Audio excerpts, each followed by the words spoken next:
جی عبدالقادر مندوخیل صاحب، میرا بھی آپ سے ایک سپلیمنٹری کویسچن یہ ہے کہ آپ کو لگتا ہے کہ جو اس وقت جس طریقے سے ہم دیکھ رہے ہیں کہ معیشت کو چلایا جا رہا ہے اور جس طریقے سے ہم دیکھ رہے ہیں کہ کبھی ڈیفالٹ کی باتیں آ رہی ہیں، کبھی خدشات سامنے آ رہے ہیں کہ کرائسس ہے اس وقت پیمنٹس کا اور پیسے بھی ہمارے پاس نہیں رہ گئے کہ ہم امپورٹس اپنی کر سکیں، تو یہ آپ کی جماعت کے لیے بھی ایک خاصا کنسرننگ ہوگا، ڈونٹ یو تھنک سر؟ جی بالکل، اس میں کوئی شک نہیں ہے، مگر جو عثمان ڈار صاحب آپ کو گنوا رہتا ہے کہ عمران خان کی ڈالر چاہیے، ڈالر 123 روپے میں ملا تھا اور 190 پہ وہ چھوڑ گئے، کیا ہو چاہیے؟ اور چینی 50-55 میں اور 165 تک پہنچا دی ہے، اور اس کے علاوہ 1 کروڑ نوکریاں، 50 لاکھ گھر، وہ کتنے لوگ بے روزگار ہو چکے وہ آپ کو اچھی طرح اندازہ ہے، میں نہیں بولنا چاہ رہا اس میں۔ سوال یہ ہے، یقیناً کرائسس ہے، یقیناً یہ ہے، اس کی وجہ یہ ہے، ہمیشہ ہم یہ کوشش کرتے ہیں، میں نے اسمبلی میں بھی یہ اسپیچ کیا تھا کہ ہمیں پچھلی حکومت کی باتیں نہ کر کے آگے بڑھنا چاہیے، مگر جب آڈیو ٹیپ سامنے آ گیا آئی ایم ایف کی ڈیل کو، آپ کو پتا ہے آئی ایم ایف نے ڈیل شہباز شریف یا عمران نیازی کے ساتھ نہیں کیا تھا، انہوں نے ریاست پاکستان کیا تھا۔ جب بلاول بھٹو زرداری صاحب کا لانگ مارچ شروع ہوا تو 2 دن بعد انہوں نے 8 روپے جو پیٹرول ڈیزل بڑھنا تھا بجائے بڑھنے کے مزید 10 روپے کم کر دیے، بجلی کم کر دیے۔ وہاں آئی ایم ایف کی جو معاہدہ تھا ان کی اس نے وائلیشن کی ہے۔ اس کے بعد پھر موجودہ حکومت نے کتنے ناک رگڑ دیے، ٹھیک ہے۔ اچھا اب سوال یہ ہے، اس کے بعد چلو میں اس بات پہ بھی نہیں جا رہا ہوں، اور ہمیشہ ہمارے دوسرے ساتھی یہ کہتے تھے کہ انہوں نے بارودی سرنگیں بچائی تھی، میں اس چیز کو بھی نہیں مانتا تھا۔ جب ان غداروں کا ٹیپ سامنے آ گیا، اس کا شوکت ترین کا، جگڑا کا اور محسن لغاری کا، ان کے جو وزیر خزانہ ہے، کہ آئی ایم ایف کے ساتھ ڈیل کو سب وہ کرنا ہے، ہم نے وہ ریکوری نہیں کر کے دینا ہے۔ پھر محسن لغاری نے پھر بھی تھوڑی اچھی بات کی، پنجاب کے وزیر خزانہ نے، کیا یہ ریاست پاکستان کے خلاف نہیں ہوگا؟ تو شوکت ترین نے کہا کہ تو ہو جائے، مطلب میرے لیڈر کے خلاف یہ کر رہا ہے، تم یعنی اپنی لیڈر کو ریاست سے بھی بالاتر سمجھتے ہیں، اور وہ ڈیل وہ ٹیپ سامنے، اگر وہ ٹیپ جعلی ہے تو ابھی تک فوریزی کیوں نہیں کرا ہے؟ اگر ٹیپ جعلی ہے ظاہر ہے آج کل تو ہر گزرتے دن کے ساتھ، ویسے یہ بھی المیہ ہے عبدالقادر مندوخیل صاحب کے، المیہ ہے کہ ہر گزرتے دن کے ساتھ کوئی نہ کوئی ٹیپس اس طرح کے سامنے آ رہی ہوتی ہیں، اور بڑے حساس مقامات پہ ہم دیکھتے ہیں کہ وہاں سے بھی چیزیں آڈیوز لیک ہو رہی ہوتی ہیں۔ وزیر اعظم ہاؤس کی مثال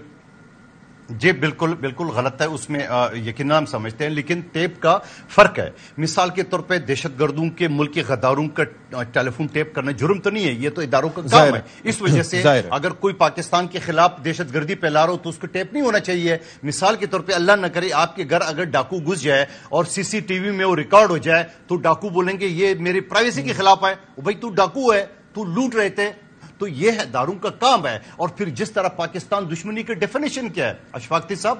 دہشت گردی کا ڈیفینیشن تو پتہ ہے، ملک کی غداری، ملک دشمنی کیا ہے؟ یہی ہے جو آڈیو ٹیپ، جو آپ آئی ایم ایف کی ڈیل کو سبوتاج نہیں کرے تھے، آپ موجودہ حکومت کو آپ ناکام نہیں کرے تھے، آپ ریاست پاکستان کو ناکام رہے۔ آپ نے اپنے ناپاک منہ سے کہا ہے کہ ہم سری لنکا جو ہے بنتا جا رہے ہیں، آپ نے اپنے ناپاک منہ سے کہا کہ پاکستان کے 3 ٹکڑے ہونے والا ہے۔ تو اب مجھے بتاؤ یہ لوگ کریں گے؟ اور ابھی ان کی آپ گفتگو کا اندازہ لگا رہی، یہ ہاؤس باختہ ہو چکا ہے، ان کے پلے کچھ نہیں ہے۔ یہ آپ سوال کرتے ہیں تو یہ الٹا پھر موجودہ حکومت، آپ نے پچھلے 6 مہینے 7 مہینے سے پاکستان کی ریڑھ کی ہڈی جو ہے، یعنی آپ کا GT روڈ آپ نے بلاک کر کے آپ نے معیشت کا بیڑا غرق کر دیا۔ آئے دن آپ کے لوگ یہ کہتے ہیں صبح ختم ہو گیا، شام ختم ہو گیا، تو اس ٹائپ کے انویسٹمنٹ آئیں گے، اس ٹائپ کے باہر لوگ آئیں گے، اور پھر اب میں کہتا ہوں کہ ان کو سکون سے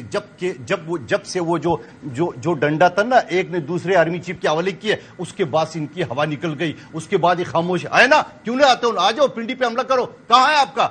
ابھی بانے بنا ظاہر ہے وہ بھی خانہ جنگی نہیں چاہتے، یہ تو اچھی بات ہے۔ 25 مئی کا آپ نے کہہ دیا نا کہ ہم 25 مئی کے 6 دن میں آئیں گے، 6 دن تو آج تک پورے نہیں ہوئے۔ آ جاؤ نا عثمان ڈار صاحب، چیلنج کرو، آ جاؤ، ڈی چوک آپ کے لیے حاضر ہے، آ جاؤ، ہم لوگ سامنے۔ ہم نے پہلے بھی کہا کہ ہم پاک فوج کے، اداروں کے، سپریم کورٹ کے، سب کے سامنے پیپلز پارٹی کی جالے جو نا وہ سامنے کھڑے ہوں گے، آ جاؤ۔ بالکل جی، پوری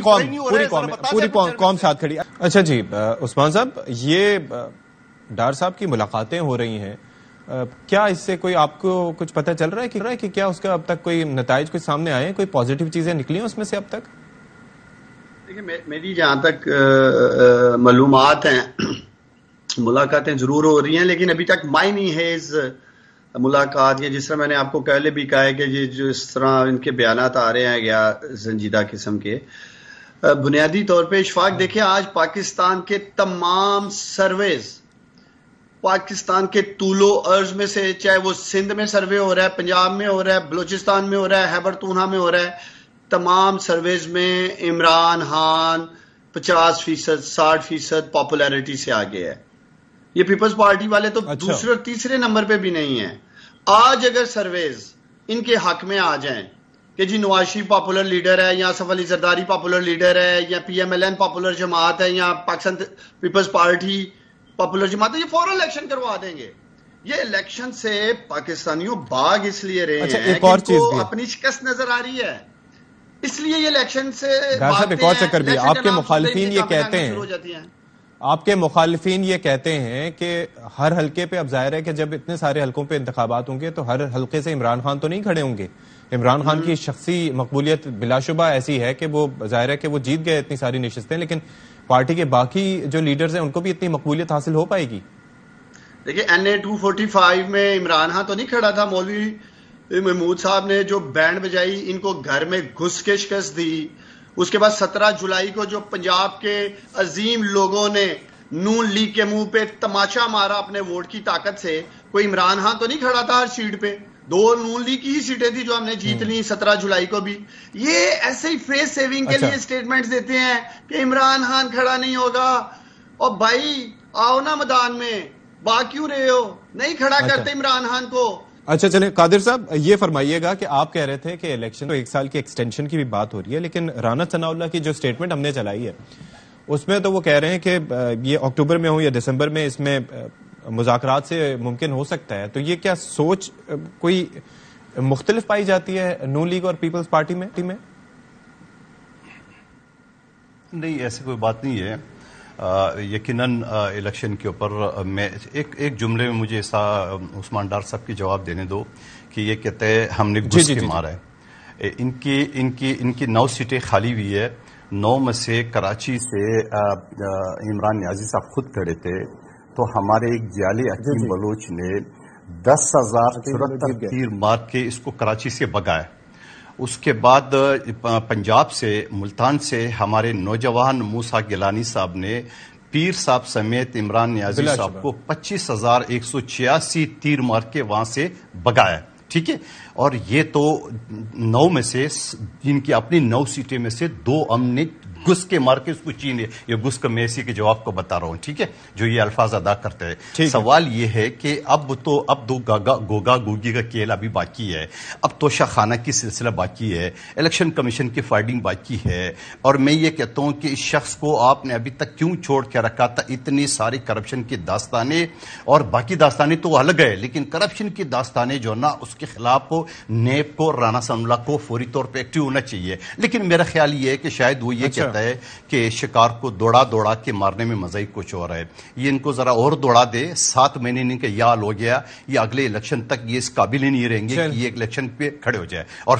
پھر اشفاق ستیش صاحب، میں آپ کے سامنے بیٹھا ہوں، یہاں فیصل واڈا کا سیٹ پیپلز پارٹی نے 33 سال بعد جیتا اور پی ٹی آئی کو 6 نمبر پہ پہنچا دیا ہے۔ تو بھائی یہ سارے، اور پھر پنجاب کی سے پہلے جو 20 سیٹیں تھی، 20 میں سے تو 5 اپوزیشن نے جیت لی ہے۔ تو سوال یہ، اور اس سے پہلے جو ان کی اپنی دور حکومت میں 12 ضمنی انتخابات میں 11 اپوزیشن نہیں جیتی ہے، یہ کون سی خواب وہ تو سامنے بیٹھے ہوئے، یہ کہاں پاکستانیوں